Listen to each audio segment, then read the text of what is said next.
آخ آخ این آخ. کلا از علفی است. ببین اینا رو ببین تو دهن. ای داد، این چه وضعیه، این چه وضعیه یا خدا. اینا رو در بیار. حیوان دهنش کلا زخم.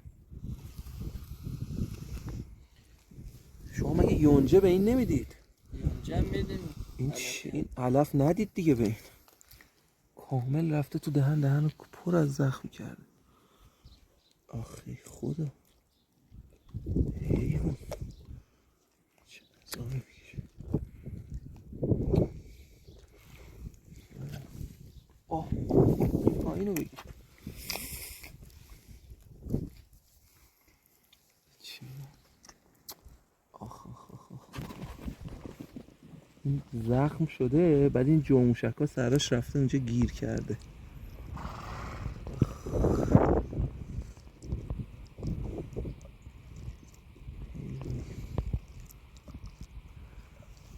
حیوانه بیشه.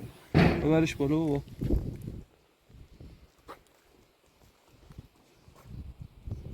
باشه پسر یا دختره؟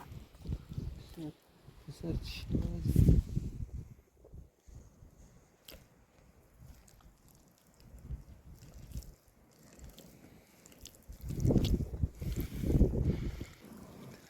همش زخمه، اینا همش جای زخمه. حیوان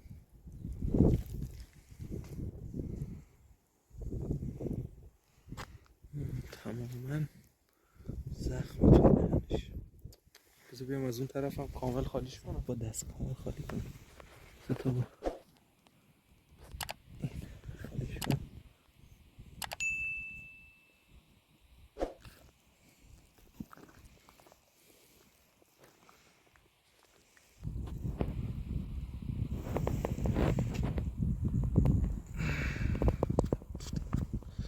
هر باری که میخواد غذا رو بخوره با درد میجوه.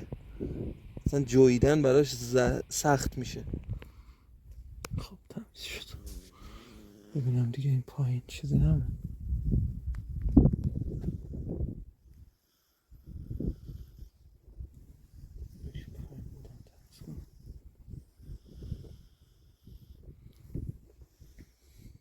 بس رفته.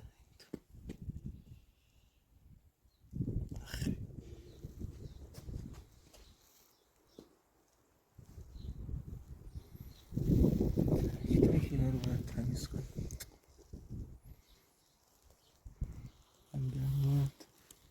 خوب نه دیگه توی دهنش هم چیزی نیست.